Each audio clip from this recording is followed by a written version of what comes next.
The second thing is, imagine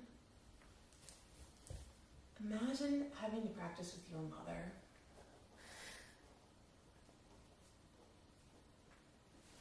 Maybe we could probably just end of presentation right now. Our parents push our buttons, and these start at young ages.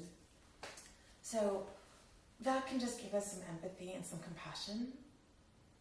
And we're going to hopefully give you some tools as we go through our list right there. But I think that's a really great thing for us to keep in the back of the mind. Even now, and I love my mother and respect her more than just about anyone on this planet, but there's certain patterns that just trigger you, and they push your buttons, and those are unconscious. And we're adults, we can have the life maturity to understand that, but children, they're in the now. That's why we love being around children. They're so in the now, and they don't have a life experience to always see what's going on. So it just gives a little empathy to what these children might be experiencing. And with that one comparison, I also wanted to share the comparison of exercise. And I exercise on that. Practicing is like exercise, and I exercise almost every day. Almost. There's times where I'm driving to my class and I turn around. There's times where I get to the parking lot and I turn around.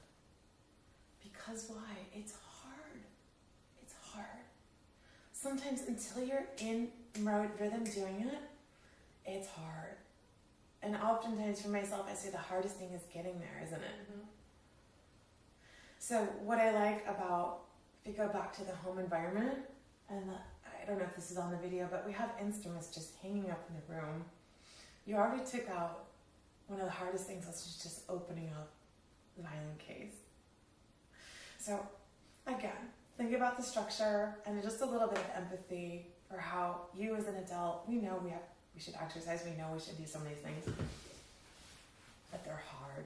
So that's, I think, a little bit of what practicing is about. And again, if we compare it to being like exercise, the hardest thing about exercise is if you did it sporadically. I mean, it would physically feel defeating. And the same thing with practicing. A sporadic practice routine is so hard because you're almost always starting from the beginning.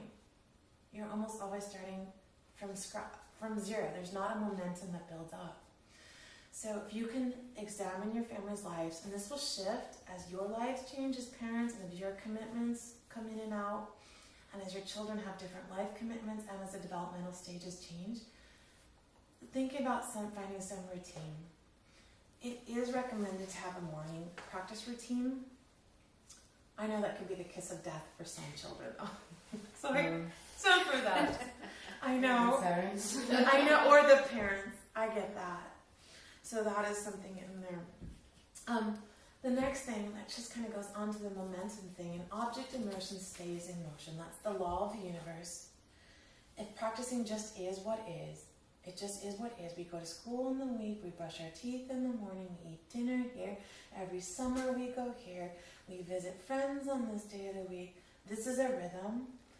And keeping that in a routine, so that's where a practice challenge can be really nice. So our studio, we do the 30-day practice challenge. I was raised in the practice every day you eat, and I'm not opposed to that philosophy. I thought that was a pretty good philosophy. Emily, you were raised in that philosophy too, right? Yes. And here's why I personally don't stress that, because I am a person who does burn out and doesn't have boundaries. I'm too fiery. I push myself too hard. And I was 23 when I met a colleague who said they take one day off a week. And I had never heard of that. In 19 years, I was like, you can do that? You can take one day off a week? And I respected her, and she played at a very high level. And I think there is real value in retrospection and time to reflect, time to recharge your body, time to physically give your body a break. And as we're learning now with research, the brain is really being seen as a muscle that needs recovery time. We can't just dump information in. Information is not skill. information is not motivation. So that's why I personally don't stress that, and that's why I've personally decided to have a value of just a 30-day practice challenge. But the 100-day practice challenge is exciting. Or we had a student in our studio who practiced for over 2 years. And again, when I was growing up, I would go to an institute and they would award a student who would practice every day a year for 2 years, 3 years, and it was. And what I know now as an adult, parents tell me it's actually harder for me than my kid. It's hard.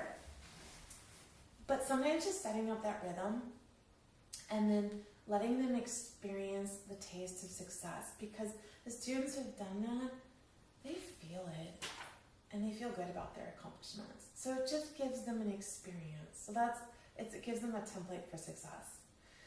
A couple more things about just practicing as we wrap up today.